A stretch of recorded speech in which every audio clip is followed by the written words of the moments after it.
Hi, it is time for another component. It definitely has been a while since I made a component and released it.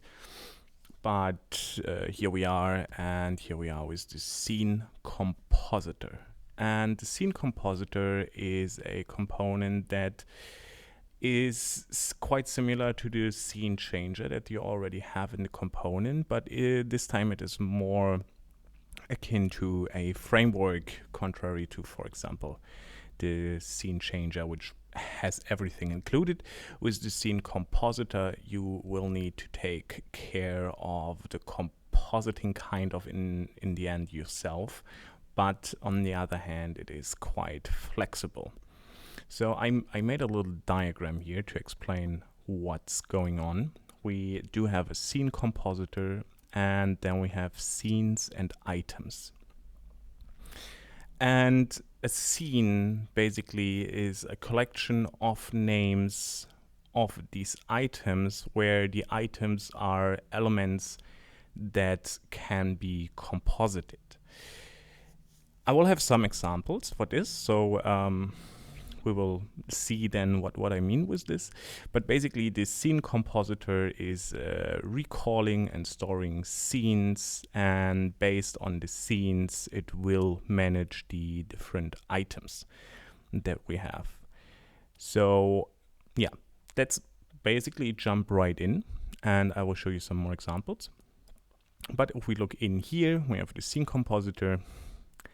We have some parameters that you can use to control it, but we of course also have the same as Python method calls. So it's completely Pythonable, not a lot of UI, or basically no UI, because it really is more a component for working inside, but you can relatively easily build your own UI if you want to.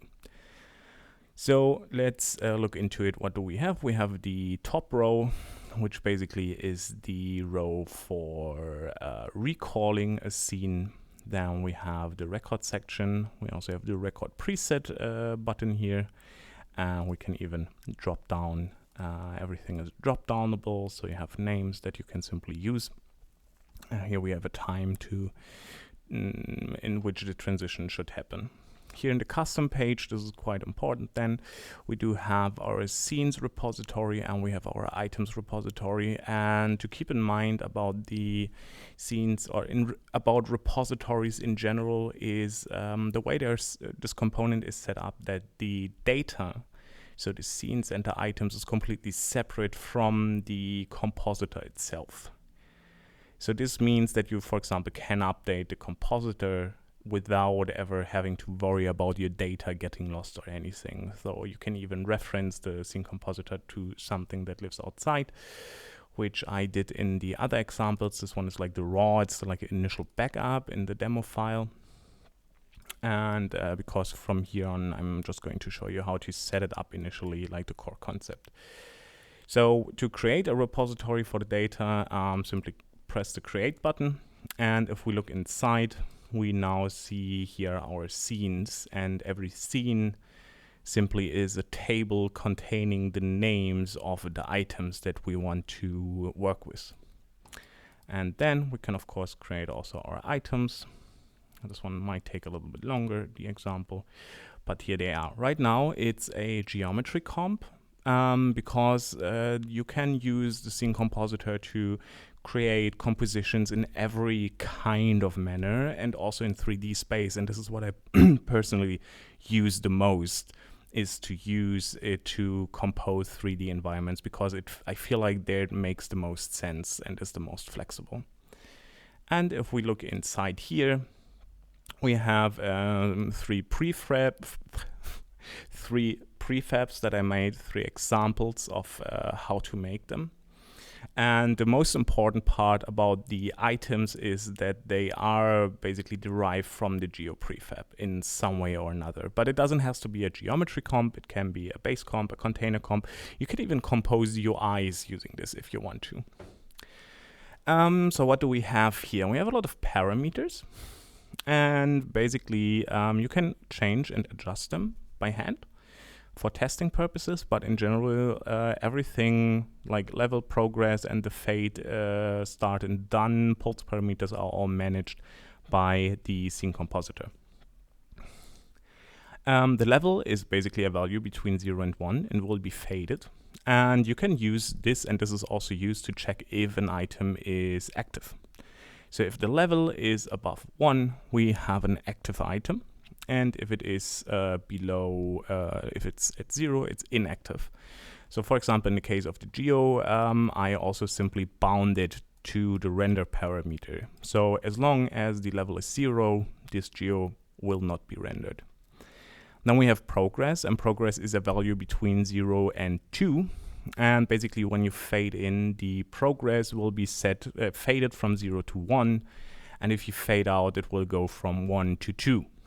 So this way you can, for example, drive animations using an animation comp, or you can use it to drive, I don't know, maybe a sound or something, or a progress bar, but that's kind of the idea behind the progress parameter.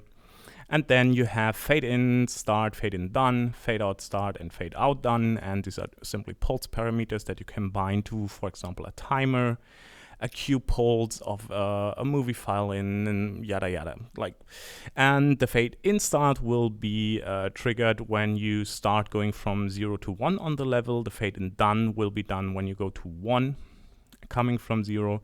And fade out, start and done do the same with the opposite direction. So going from 1 to 0, going from 1 to 0, and at the beginning of that and at the end of that.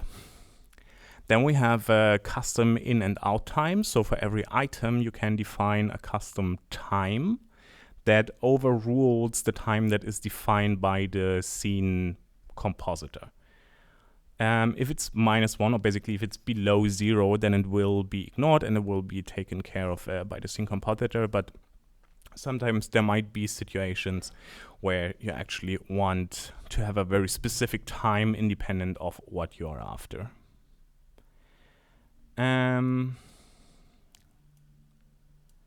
The other one, another solution, sorry, I wanted to pause.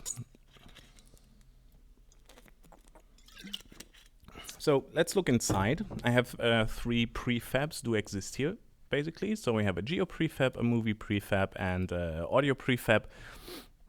And just to give you an example of what is what you might use them to create your own items later on. So if we look into the geo prefab, it simply is I bound the alpha parameter to the level parameter of this element. So if we go up and we change the level, then you see the geometry is fading in and out. Relatively easy. Then in the movie prefab, we have the play parameter bound to the level parameter. So the moment the play level parameter is going to a value higher than 0, then the movie file in will start playing. And also we have bound the fade in start pulse parameter to the parent parameter to the fade in start. So every time we take the level from 0 to 1, the movie will start to play from the beginning. You can also quite easily set this to fade out done, for example, so basically that the movie file resets every time. Then here we have a math parameter. We set the multiply again to the level parameter. So basically we can fade in and fade out the music of the movie file in this. This is something that's interesting.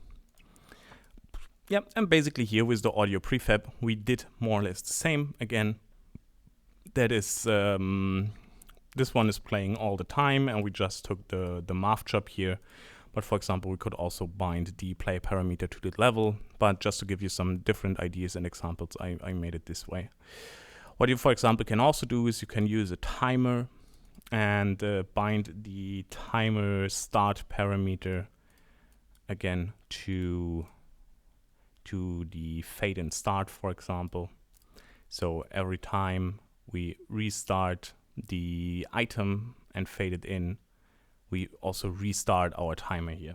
So this is quite nice. One thing just to keep in mind when working with audio in Touch Designer and trying to fade like from 0 to 1 is to activate interpolate parse per sample. So otherwise we would have just 60 changes per second and you would hear crackling, and this time with this it's interpolating between the different values and has a smooth leveling.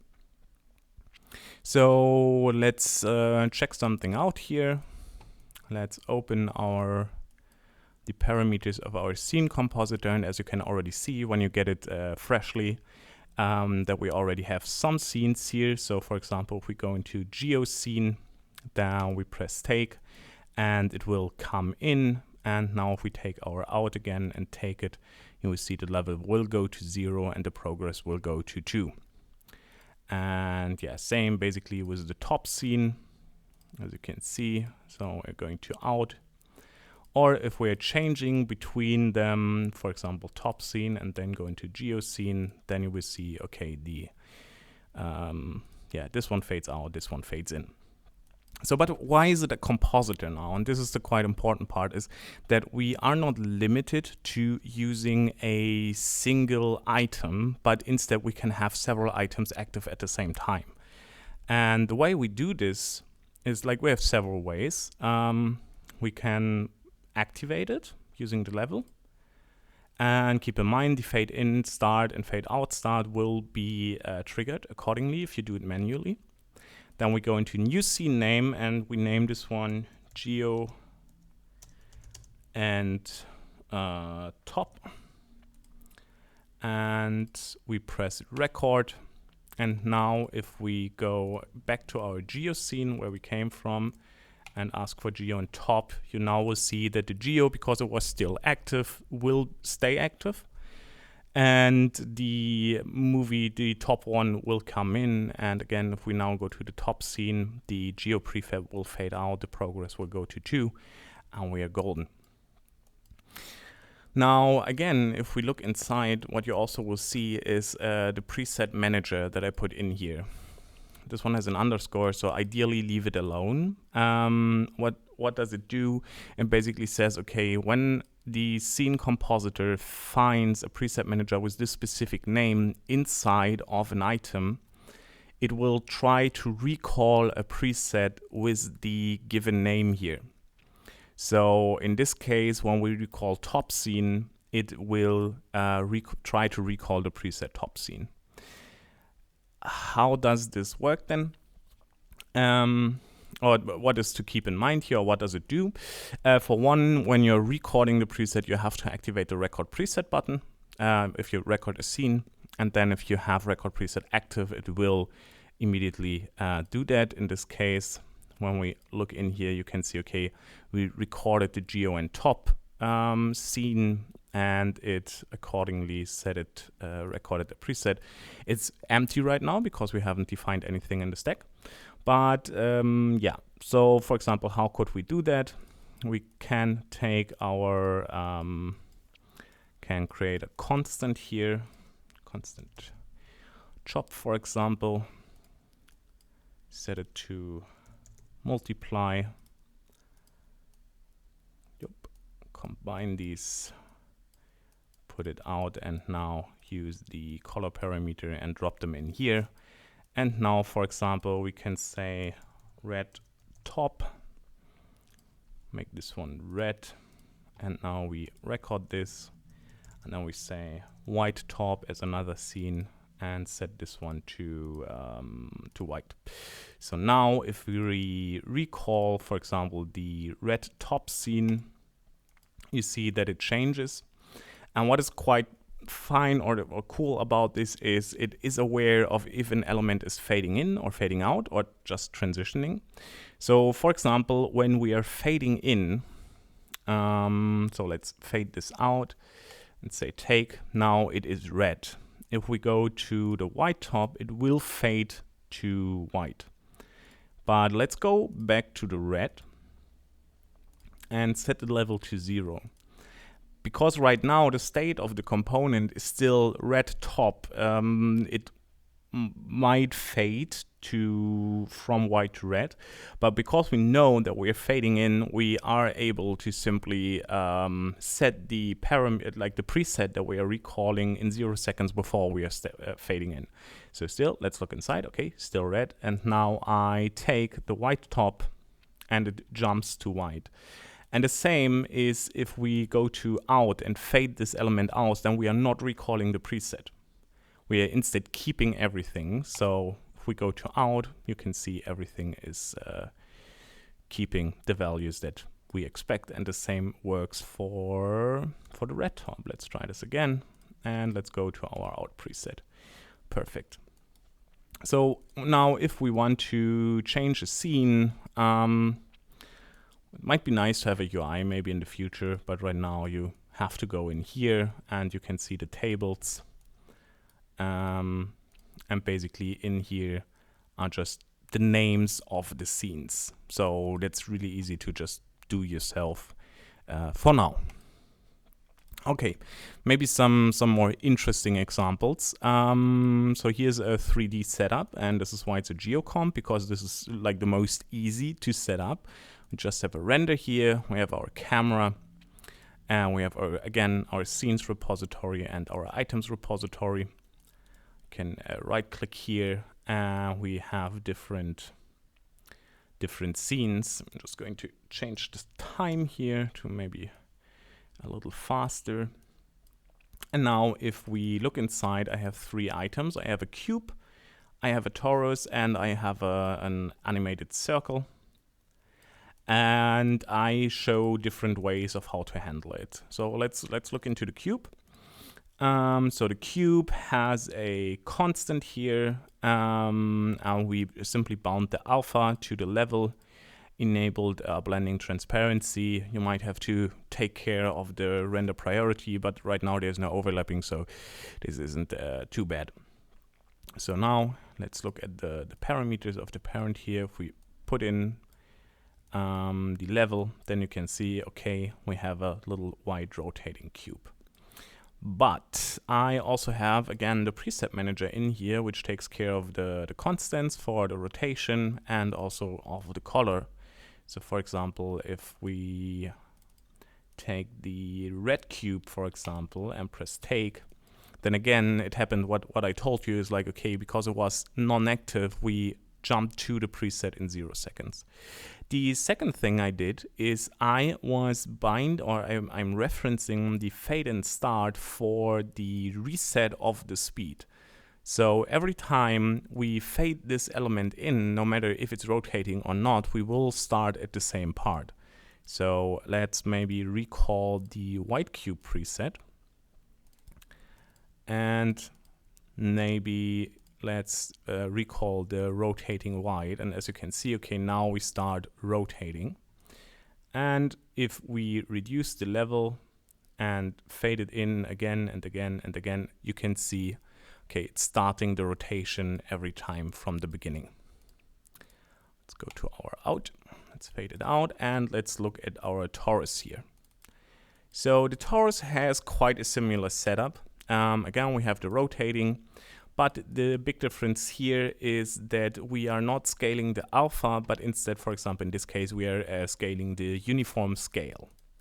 So if we put this in and maybe look at it directly, and now you can see instead of fading, we're doing a nice 3D-esque transition. We could also do scale Y, for example, anything like this. And the last item we have is we have our animated circle. So now if I set the level to 1, you see nothing really is happening. This is because it is animated using a animation comp and using the progress here. So now if I change the progress, you can see, okay, if I go from 0 to 1, we have a swipe in on the x-axis and we have a swipe out on the y-axis. So let's look into this here. And now we can see, okay, here we have our animation comp. In this case, I set the start and end value to 1 and 2.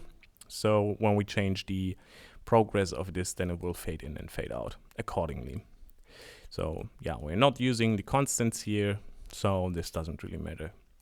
Okay, now because also the parent is just a geocomp, we can just like reference it directly. So again, let's take the out and let's look at the red cube, fading it in. Let's look at the white cube, fading it in, and then we have all neutral. And here we can really nicely see the composition part of the SceneCompositor, that the animation fades in. And now we go to out, and you can see that the animation of the geofit is so we're coming in on the x-axis, and then we go to out, we're going out on the y-axis. So yeah, that's the idea. Like, this is the core where it was born, but I just realized, hey, actually you can use it quite nicely for every kind of composition. So what we do have here is we also have audio composition. So in this case, these are all simple audio files with a math. And again, here are some that are just playing all the time and continue even when they are faded out. We have some, no, not this one. We have the storm, which, for example, now is bound to the level, so it will not continue playing. Or we have here, for example, intro music, where I set the cue point to fade out done. So the moment we are done with the fade out, it will trigger a reset to the start, and we disabled repeat. So this is a one-off element, a one-off action that when you enter a scene will happen. So let's see what this sounds like. We have, again, an out scene. I would always put in an out scene, but we have the countryside. Let's maybe also look inside here. So we take it, and now we can hear a nice countryside background. In my repository, you can find links to the different audio examples that I put in here. And then we have countryside storm. And now I put this in, and suddenly we composited a new audio environment. So in this case, now we have countryside with storm. But I feel like the countryside is a little bit boring, so we will go to the city. And this is Paris from what I gathered. But we can turn this off again. But how about we maybe want to have a little intro that is playing when someone enters an area, and this is where like this intro music one-shot thing comes in. In this case, I set up a custom in time of 0.2 seconds because I really want this to kick in. So we go to countryside intro music and we say take. And we have this very nice corporate upbeat music playing, and it will stop. And after it's done, it will not continue to play because I set repeat to off. But we can always repeat this process of playing and not playing. So yeah, that's for audio. In this case, I made the scene audio mixer. And the way it works, it simply just selects all the... Let me just turn off this city noise. What I basically did here is I'm just selecting all the audio outs, yeah, then I am basically using this little component. So I'm selecting channel 1 and channel 2, then I'm adding them all together, merging them back again, and putting them out as channel 1 and 2. So this is like a stereo mix, but you can quite easily extend this component to be like 4-channel mix or even a remixer and stuff like this. So again, very powerful, but you have to put in a little bit of legwork yourself in this case. And quite similar, if we go into the top setup here, we again have like the texture mixer, but to be honest, it's just a constant. And then we have a composite top here right now set to under. And here we basically just have, we have 3 items. We have pip progressed. So again, here we are using like the progress parameter. We have the overflight one shot. So this video just plays once and then it stops working. We have like a loop that is playing in the background, and we have basically, okay, let's take the cow here. And again, also we're using the preset manager. So we have the cow IR view. So this one is using two tops to create like a little preset. And we can also just go to the cow inverted, and we can always go back to the regular cow grazing. Quite nice video. Then we have the cow pip. So yeah, basically interesting error, but we can quite easily fix this. So if we look into our tables here, and in cow pip we just saw, okay, there's still like the overflight one shot, so we're just going to delete this. And now if we go to our cow and now go back to our cow pip, you can see, okay, the video is fading in and it is playing until the half point of it, because it's using the progression. And now if we go to the cow, you see, okay, it continues to play the rest of the video itself. So if you have like some prefab, pre-made animations, then quite easily to do. Like composition like this, I would normally do in 3D space, but I just wanted to demonstrate what is possible on the top side here. So maybe let's look into the pip progress here, using the progress parameter, reframing it from 1 to 2 to 1 to 1, and then having a driver here that is basically driving our index in seconds here. No, in oh, it shouldn't even be seconds, should be fragments like this. Okay. So again, if we call our pip, you can see, okay, it goes to 51, and then if we go to cow, it will continue and play the rest. Yeah, and the one shot flight is simply set with extend right to 0. And again, we have like the fade and start pulse parameter. So that's pretty straightforward. Yeah, that's it for the SceneCompositor. You can find this demo file in the repository of playback utils. Same with the release, but it will also be soonish released to the OLIP. But for the different composite, like the mixer components, you probably will still have to go to the repository. I hope you enjoyed this comment. I do have a Patreon, by the way. If you're interested in that, in supporting, or if you're using this component and need something done, feel free to reach out. Simply get in contact with me over YouTube. Actually, I'm reading the comments, or write me an email to contact@alphamoonbase.berlin and let me know. See you soon.